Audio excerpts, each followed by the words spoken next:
Ukrainian Marines destroy Russian trucks on Oleshky-Nova Kakhovka highway. During operations in the Kherson region, Ukrainian Marines destroyed several military trucks of the Russian occupiers on the Oleshky-Nova Kakhovka highway.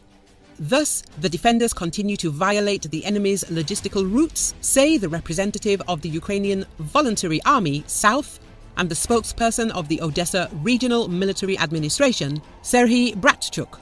The raid by fighters of the 501st Separate Battalion of Marines was carried recently.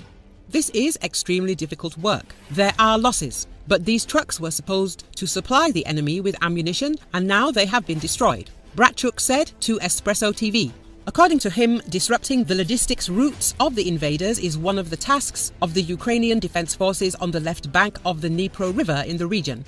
Thus, raids, reconnaissance and sabotage actions are carried out, as a result of which the enemy suffers losses in manpower and equipment. We need to be very careful about informing about the left bank, but we are talking about what can be said. These events are happening and will continue shortly, Bratchuk said. The officer also said that the settlement of Kharkiv actually does not exist today because the Russian troops are trying to destroy the bridgeheads that hold the Ukrainian Marines. Heavy battles continue. The enemy is using everything they have for fire damage as much as possible, including aviation weapons, but our positions are being held, he emphasizes. Bratchuk adds that now there is also a counter-battery fight, not only between the right bank and the left, but the bridgeheads of the left bank can respond to the enemy.